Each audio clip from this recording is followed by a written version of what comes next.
IT job కోసం చూస్తున్నారా? ఐటీలో కెరియర్ బిల్డ్ చూసుకోవాలనుకుంటున్నారా? అయితే సమాధానం కోడింగ్ ట్యూటర్. పదండి పట్టేద్దాం. నమస్కారం సార్. నమస్తే. వీలే సార్ మా ఫ్రెండ్స్. నమస్తే. నేను చెప్పానుగా భగవాన్ గారు. ఆహా, పేర్లోనే దేవుడు ఉన్నాడు. లోపల కూడా పాజిటివ్ థింకింగ్ ఎక్కువ. ఇంతకీ మీరు ఇండియానా చైనీసా? India sir. మా ఫేస్ చూస్తారు అనిపించలేదు మీకు? భలే కామెడీ ఫీల్ ఉన్నాడు. అవును సార్. నేను అడిగేది ఇండియన్ రెస్టారెంటా చైనీస్ రెస్టారెంటా అని. నేను ఏది ఓపెన్ గా డిస్కస్ చేయను కదా. పేరు చూసి స్కూల్లో డిస్కషన్ పెడతాడు అనుకుంటే వీటేంట్రా హోటల్ అంటున్నాడు. బాబు ఎట్ ఫీల్ అవుతున్నాడు. అంతా మీ ఇష్టం ఉంటున్నాడు సార్. ఫస్ట్ చైనీస్ రెస్టారెంట్ కి వెళ్దాం. నెక్స్ట్ అక్కడ డిసైడ్ చేద్దాం. చాలా ఇబ్బంది పడుతున్నట్టున్నారు. నువ్వు చేత్తో తినే బాబు. నేను జనరల్ గా చైనీసే ప్రిఫర్ చేస్తాను. ఫ్యాట్ కంటెంట్ తక్కువ ఉంటది కదా. రేపు నుంచి మేము కూడా ఇదే ఫాలో అవుతాం. ఇంతకీ మీకు స్టీల్ ప్లాంటా, షిప్ యార్డా, ఏషియాడా, జింక, బంకా? బంకా, హెచ్పిసిఎల్. ఇవన్నీ దేనికి సార్? దేనికేంటి? ఉద్యోగం చేయడానికి. మీకు ఎందులో కావాలో చెప్పండి. నేను అమలపోతున్నారా? ఏంటయ్యా డిస్కషన్స్? మాకు నీ ఛాయిస్లు ఉంటాయి అనుకోలేదు. మీరు సడన్ గా జింకు బంకు అంటే సింక్ అవడానికి కొంచెం టైం పట్టింది. అదే అదే జేసీ గారు టోబుల్ పెట్టుకుని ఉద్యోగం అన్నారుగా. వీటిలో టోపులు పెట్టుకునే జాబ్లు ఎక్కడ ఉన్నాయండి? అన్నిటిలోనే ఉంటాయి, వాటిలో కూడా ఉంటాయి. వాచ్మెన్ ఉద్యోగం కావాలా? ఇంతకీ మీరు అనే జాబ్ లేండి సార్. నేను చెప్పేది టోపులు పెట్టుకునే ఉద్యోగం కాదు, టైల్ కట్టుకునే ఉద్యోగం. అది టైల్ కట్టుకోవటం మాకు రాదు. వాళ్ళు కడతారులే. ఇంతకీ మీకు జిఎం కావాలనా, ఏ జిఎం కావాలనా? అట్లా పిలుస్తున్నాడు చూడు బాబు. జిఎం అడిగితే ఎలా ఉంటుందంట? ఏజీఎం అంటే వెంటనే కొంచెం పెద్దదిగా ఉంది. అడుగు. ఏజీఎం ఇప్పించండి సార్. అనుకున్నాను నువ్వు ఇది అడుగుతావని. జిఎం అంటే జనరల్ మేనేజర్, ఏజిఎం అంటే అసిస్టెంట్ జనరల్ మేనేజర్. తూచండి, మాకు జిఎంఏ కావాలి సార్. అది సరే కానీ భగవాన్ జీ, ఈ ఉద్యోగాలకి టోపులు పెట్టుకుని వెళ్ళొచ్చా? నీ ఇష్టం వచ్చినట్టు వెళ్ళొచ్చమ్మా. అయితే నాకు జింక్ లో నాకు స్టీల్ ప్లేట్ నాకు బంకులో గానీ. కన్ఫ్యూజ్ చేయగానే ఆయన్ని అందరికీ ఒక చోట ఇప్పించండి సార్. కలిసి పని చేసుకుంటాం. జీతం ఎంతండి? 30,000 అంటే 40,000. వడ్డీ ఎంత? అప్పు కాదయ్యా, నీకు ఇచ్చే జీతం. అంటే తిరిగి ఒక్కలేదా? ఫ్రస్ట్రేషన్ లో ఉన్నట్టున్నాడు. అవునండి. నువ్వు ఇచ్చిన వాళ్ళు తీసుకోరు. మాకు అవసరం కూడా అదే. అంతేకాదు ప్రతి నెల గ్రాట్యుటీ, పిఎఫ్, సిఎఫ్. బిఎఫ్ కూడా సార్? ఏ నువ్వు యాక్ట్ చేస్తావా? భగవాన్ జీ, మీరు ఇదంతా ఎందుకు చేస్తున్నారు? ఊరికే మాత్రం కాదు, నేను మంచోడని చెప్పి నా కారు పెట్రోల్ లేకుండా వెళ్తుందా? వెళ్దాం. నేను ఇచ్చుకోవాల్సినవి ఉంటాయి కదా. ఇలా చూడు, అందుకని ఉద్యోగానికి వాళ్ళ ఆకారం తీసుకుంటా. మా గెటబుల్ చూసి మీరు అపార్థం చేసుకుంటున్నారు. మాకంత పొజిషన్ లేదండి బాబు. పోనీ నలుగురు కలిసి ఉద్యోగం చేసుకోవచ్చా? మీ దరిద్రం నాకు అర్థమైంది. థ్యాంక్స్. మీ నలుగురు కలిసి ఓ ₹1,00,000 ఇవ్వండి చాలు. నేను నమ్మనరా, డబ్బుల విషయంలో అసలు నమ్మను. నాన్నగారు మీరు అలా అంటాం భావ్యం కాదు. ఏదో జేసీ గారి సిఫార్సు వల్ల శని గారు సైడ్ అయ్యి శుక్రమహాదేశం మొదలైంది. ఉద్యోగం దానంతటి అదే వెతుకుంటూ వచ్చింది. అందుకని ఇంకేం కావాలో చెప్పండి. స్టీల్ ప్లాంట్ లో జీఎం అని పెద్ద పోస్ట్ అమ్మా. జీతం 30,000, నెల నెల ప్రమోషన్లు, సిఎఫ్లు, డిఎఫ్లు, పిఎఫ్లు, బిఎఫ్లు. ఇవన్నీ నువ్వు చదివిన చదువుకే. అబ్బాబే, దీనికి చదువుకి సంబంధం లేదండి. చెప్పాను కదా, శుక్రమహాదశ. అది దాని పవర్ అనుకోండి, ఎఫెక్ట్ ఈ అనుకోండి. రోజుల్లో కూడా గ్రహాలు ఎట్లా nonsense? అబ్బా ఏంటండి వాడన్న ప్రతిదాన్ని ఇలా కొట్టి పడేస్తారు. చిన్నప్పటి నుంచి లక్షల పోస్ట్ చదివించారు. అమ్మా నువ్వు లేని పోనీ పెట్టుకో. లక్షలు ఎక్కడైనా ఊరుకోరా, మాట వరుస కదాలే. ఒక 25,000 ఇస్తే వాడి జీవితం సెటిల్ అయిపోతుంది అంటున్నాడుగా. అంతగా ఆలోచిస్తారేంటండి? అమ్మా నాకు ఉద్యోగం రాగానే మీ అందరూ స్టీల్ ప్లాంట్ షిఫ్ట్ చేస్తానే. ఓకే? నువ్వు చెప్పేదంతా కరెక్టేనా? నాన్నగారు మీకు అంత అనుమానం అది ఇవ్వకండి. సర్లే, ఇప్పటికిప్పుడు అంత డబ్బు అంటే కష్టం గానీ నా కెనటిక్ హోండా అమ్మాలి. నాకు తెలుసు మీరు ఆ నిర్ణయం తీసుకుంటారని, అందుకే పార్టీని పట్టుకొచ్చాను. బయట వెయిటింగ్.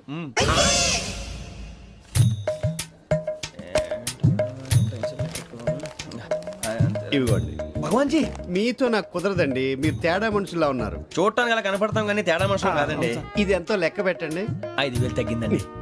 ఆ విషయం నాకు ముందు చెప్పాలి కదా. ఇది తేడాతనం కాదా? సర్దుబాటు కాక జరిగిన పొరపాటు. మా దరిద్రం మీకు తెలియంది కాదు. మీ ప్రాబ్లమ్స్ నాకు అనవసరం అండి. ఇప్పటికే మీ మూలంగా 3 లక్షలు బొక్క తెలుసా? మీరు ఫేస్ అంత చిరాగ్గా పెట్టకండి. రే ఆ గొలుసు ఎవరా? తొందరగా ఎవరా? ఆయన కోపం వస్తుంది. ఇదిగో తీసుకోండి. భగవాన్ గారు తీసుకోండి సార్ ప్లీజ్. భగవాన్ గారు మీ కోపం తగ్గిందా? కోపం కాదు వెంకటేశ్వరరావు గారు, ఎందుకో మోసాన్ని భరించలేను. అది నా బలహీనత. ఇవన్నీ వదిలేయండి, ఇంకోసారి పొరపాటు జరగదు. మేము ఎప్పుడు జాయిన్ అవ్వాలో చెప్పండి, కొత్త బట్టలు కొనుక్కోవాలి. మీరు ఆ పనిలో ఉండండి. పొద్దున్నే గుడికి వెళ్ళి 9:30 కల్లా, మొన్న వచ్చారే ఆ ఆఫీస్కి వచ్చేయండి. మీ అపాయింట్మెంట్ ఆర్డర్స్ రెడీగా ఉంటాయి. 8:30కి వచ్చేస్తాం. మీరు వచ్చిన వాళ్ళ తలుపులు తీరు. మీ కంగారు నేను అర్థం చేసుకోగలను. ఇంతకాలం పని లేక స్తంభించిపోయిన మీ జీవితాలు ఇక నుంచి వేగం పుంజుకుంటాయి. ఆయన ఉన్నారా? ఎవరు? భగవాన్ గారు. మీరెవరు? ఆయన క్లోజ్ ఫ్రెండ్స్. సరే లోపల రండి. పదా సార్ వీళ్ళు భగవాన్ క్లోజ్ ఫ్రెండ్స్ అంటారు. సరే నువ్వు వెళ్ళి నేను మాట్లాడతా. సార్ మీరంతా భగవాన్ స్నేహితులా? అవును, అలాంటి స్నేహితులు ఉన్నందుకు గర్వపడుతున్నాం. సరే ఏంటి సంగతి? ఏముంది, మా అపార్ట్మెంట్ ఆర్డర్ చేస్తే పట్టుకులు చేరిపోతాం. ఈ రోజు గురు పౌర్ణమి, మంచి రోజు. అపాయింట్మెంట్ ఆర్డర్ ఏంటి? మీకు అందాల్సిన నీకు అందనట్లేదు. ఏంటది? ఏంటంటావేంటి? ఒక్కోడు 25,000 ఇచ్చాం. భగవాన్ గారి హెల్పింగ్ నేచర్ కాబట్టి తక్కువ రేటుకి ఒప్పుకున్నాడు. ఇంతకీ ఇది ఏ ఆఫీసో మీకు తెలుసా? తెలుసుకోవాల్సిన అవసరం మాకు లేదు. కానీ చెప్పాల్సిన అవసరం మాకుంది. యాంటీ కరప్షన్ బ్యూరో, అంటే అవినీతి నిరోధక శాఖ. లంచం తీసుకోవటమే కాదు, ఇవ్వటం కూడా నేరం. మీ భగవాన్ గారు ఒక 420. మా బాబుకి ఎన్ని తిట్లు వచ్చిన విషయం నిన్నే తెలిసింది నాకు. ఇంతవరకు మా బాబు నా ఒట్టుమే చేయలేదని మీ అందరితో గర్వంగా చెప్పుకునేవాడిని. First time man handing record దొబ్బింది. తక్కువే నా గోల్ చెలుగు లాగేస్తున్నాడు. అరే కోపడకండి రా, వాడు ఇక్కడే దొరుకుతాడని మా ఫ్రెండ్ చెప్పాడు. తొక్క దొరుకుతాడు. మీకు జింక్ లో కావాలనా, బంక్ లో కావాలనా, స్టీల్ ప్లాంట్ లో కావాలనా, షిప్ యార్డ్ లో కావాలనా? అంటే ఎక్కడ పడితే అక్కడ ఇప్పిస్తారా సార్? ఎక్కడ పడితే అక్కడ, ఎలా కావాలంటే అలా చేసుకుందాం, ఇబ్బంది ఏమీ లేదు. ఆపరేషన్ లో కావాలనా? అవి గేమ్స్ కదా సార్. ఆ స్పోర్ట్స్ కోటా లేవయ్యా. ఏమైంది సార్? ఉద్యోగాలు ఇప్పించమని ఎంట పడుతున్నారు. నువ్వు టచ్ లో ఫోన్ చేయ.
అవును సార్.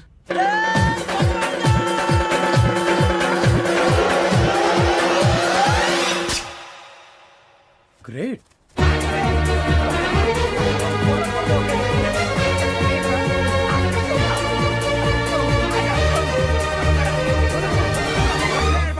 మీ నలుగురు సెలెక్ట్ అయ్యారు. దేనికి? ఎస్ఐ సెలక్షన్స్ లో మీరు ఫిజికల్ టెస్ట్ అన్ని పాస్ అయ్యారు.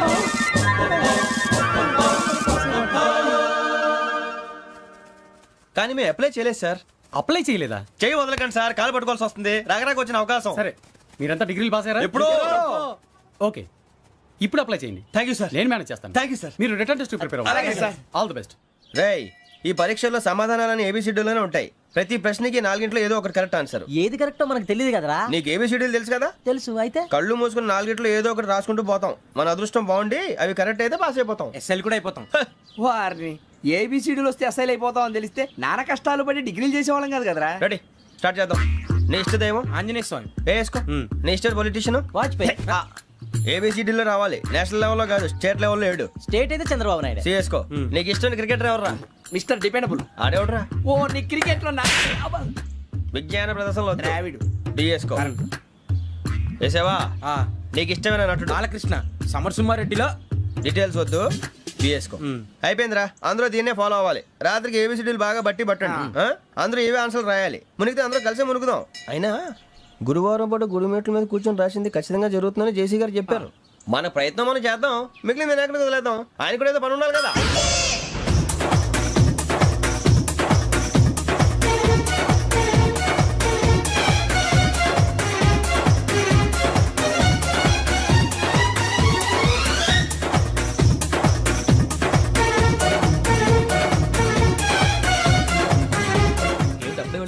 మేము దేవుడిని నమ్ముకున్నాం, అందుకే ఫాస్ట్. వాళ్ళు నమ్ముకున్నారు, అందుకే లేట్. అర్థం కాల. మా కాన్సెప్ట్ నీకు అర్థమైతే గుండాకి సత్తావు. వస్తా.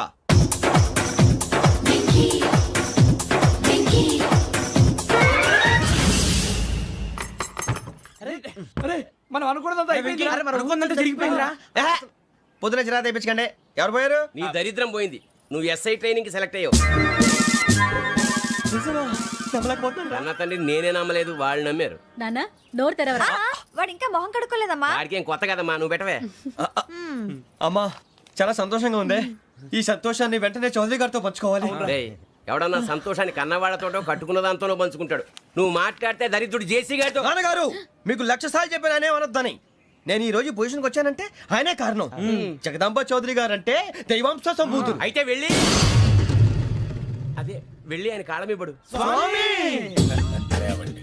మీరు మామూలు మనుషులు కాదు స్వామి. టోపీలు పెట్టుకుని ఉద్యోగాలు వస్తాయన్నారు, అలాగే జరిగింది. ఏబిసిడీలు వస్తే చాలన్నారు, చివరికి వాటిలతోనే ఉద్యోగాలు తెచ్చుకున్నాం. ఇందులో నాదేముంది? మీ గ్రహాల మూమెంట్ అలా ఉంది. అలా అనకండి, ఆ గ్రహాలు అలా మూవ్ అయ్యేలా చేసింది మీరే. వెంకీ, ఈ ప్రయాణంలో నీకు ఇంకో ప్రయోజనం కూడా ఉందయ్యా. వీళ్ళందరూ ట్రైన్ యాక్సిడెంట్ లో పోతారా స్వామి? కాదయ్యా, ఈ ప్రయాణంలో నీకు అందాల రాశితో పరిచయం ఏర్పడుతుంది. ఆ పరిచయం ప్రణయంగా మారి వివాహానికి దారితీస్తుంది. స్వామి మాకు పొజిషన్ లేదని ఊళ్ళో లేడీస్ అందరూ చాలా చీప్ గా చూస్తున్నారు. ఎలారా బాబు అనుకున్నాను. చల్లటి వార్త చెప్పారు. మరి మాకు నీకింకా కొంతకాలం బ్రహ్మచర్యం తప్పదు. వీళ్ళకి ఇప్పుడు అప్పుడే తొందరగా ఉందిలేండి. మేము బయలుదేరుతాం స్వామి. మిక్సెల్ టచ్ లో ఉంటాం. శుభం. మరి బుచ్చిగా ఏట్రా సులోచన మొత్తం అమ్మాయిలే, ఇది ఎక్కుదాం. ఎందుకైనా మంచిది ఒక ఫోన్ ఇరా. అవుట్ గోయింగ్ చేద్దానట్రా మా నాన్న. హలో, ఇప్పుడు మేము స్టేషన్కి వచ్చామండి. ఏ బోగి ఎక్కితే బాగుంటుందో మిమ్మల్ని మాట్లాడుదామని. ఈరోజు బుధవారం పంచమి, అంటే మకరం నుంచి గురుడు సింహానికి జంప్ అవుతున్నాడు. ఏదైనా ఆడ్ నెంబర్ బోగిలో కూర్చోండి. ఆడ నంబరా? నంబర్లు ఆడ బాగా ఉంటాయి గురూజీ. ఆడ నెంబర్ కాదయ్యా, ఆడ్ నెంబర్, బేసి సంఖ్య. అర్థమైంది. కాపర్ కానీ గురూజీ, ఇక్కడ 4లోనే 7లోనే ఛాన్స్ ఉంది. 7 ఎలాగో సెడ్ నంబర్ కదా, ఇక 4 ఎక్కేస్తాం. 7 అంటే బేసి సంఖ్యే కదా వెంకీ. తెలుసు, సేఫ్టీకి అడిగాను. ఇంతకీ ఏ సైడ్ కూర్చుంటే మంచిదంటారు? నీ రాశి రీత్యా ఈశాన్యంలో కూర్చుంటే బెస్ట్. ఒరేయ్ గురూజీ దెక్కొద్దన్నారు, పదండి.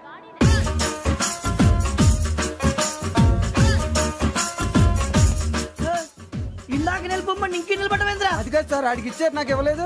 ఆడి ఫేస్ నాకు నచ్చింది, నీ ఫేస్ నాకు నచ్చింది. నాగరాజు. Sir please. నమస్కారం నాగరాజు గారు. నమస్తే. నేను నీకు తెలుసా? తెలుసా? భలే వార్ సార్. నిప్పు నాగరాజ్ అంటే గోదావరి ఎక్స్ప్రెస్ గడగలు దాడిపోతుంది చెట్ట పేరుంది. ఛే, మంచి పేరుంది. ఇదే ఆయన. నమస్కారం సార్, నమస్కారం సార్. ఒక్క ఫోటో సార్. టీసీలో కూడా ఫ్యాన్స్ ఉంటారా? స్టడీ అండి. ఫోటోలు అడిగినా తెలుసు నాకు పంపుని. ఏడు రాబోతురు? హైదరాబాద్ అచ్చ మా ఊరు పోతురు. పెడతలేడా? అది అడగదామని వచ్చాం. మీరు ఎక్కడ కూర్చోమని అక్కడ కూర్చుంటాం. S4 లో కూర్చో. S7 లో ఇప్పించండి. అంటే జేసీ గారు అక్కడ కూర్చోమని చెప్పారు. టీసీని నేను చెప్పినట్టు గొట్టంగాడు కాదండి.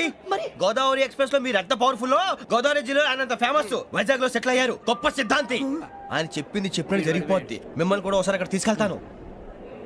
సరే సరే, S7 లో కూర్చొని నేను ట్రై చేస్తాను. మీరు ట్రై చేస్తారన్నారంటే అది ఓకే అయిపోయినట్టే. ఓవరాల్ బాగా విషయాలు కూర్చో మరి. గురుగారు, ఈ భోగిలో ఈశాన్యం ఎటువైపు? ఈ లెటర్లో బాబు. మళ్ళీ ఏమిటి వెంకీ? ఏం లేదు గురుజీ, తమరేమో ఈశాన్యంలో కూర్చోమని చెప్పారు. అక్కడేమో లెటర్ ఉంది. ఇప్పుడు మమ్మల్ని ఏం చేయమంటారు? అయితే అప్పుడప్పుడు అందులో కూర్చోండి. మిగతా సమయంలో తూర్పు ముఖంగా కూర్చోండి. గ్రహాలు కాంప్రమైజ్ అవుతాయి. రేయ్, ఆ మందు బాటలసే జాగ్రత్త. మన కాబోయే పోలీసులు ఎవరికి తెలియకూడదు. అసలే డిపార్ట్మెంట్ బోరు అంతంత మాత్రంగా ఉంది. ఈ అమ్మాయినా? చిచి, ఇది కాదు. అమ్మాయి పక్క నేను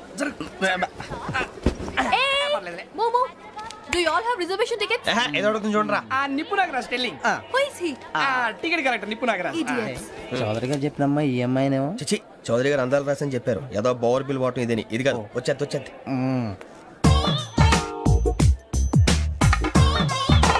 ఎక్స్క్యూజ్ మీ, ఎవడది? నీ నెంబర్లు ఎంత? నువ్వు టీసీవా? ప్యాసింజర్ ని. మేము ప్యాసెంజర్లమే. That's what I'm asking. What's your seat number? మా సీట్ నెంబర్ తో నీకేంటే పని? అరే ఆ సీట్ నాదండి. రా కూర్చో. రా. కూర్చోరా.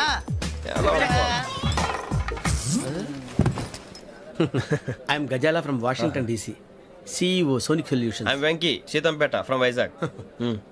సార్ నేను క్యాజువల్గా అడుగుతున్నాను, మీ బెర్త్ నెంబర్లు ఎంత అండి? డిసైడ్ చేసుకోలేదు ఇంకా.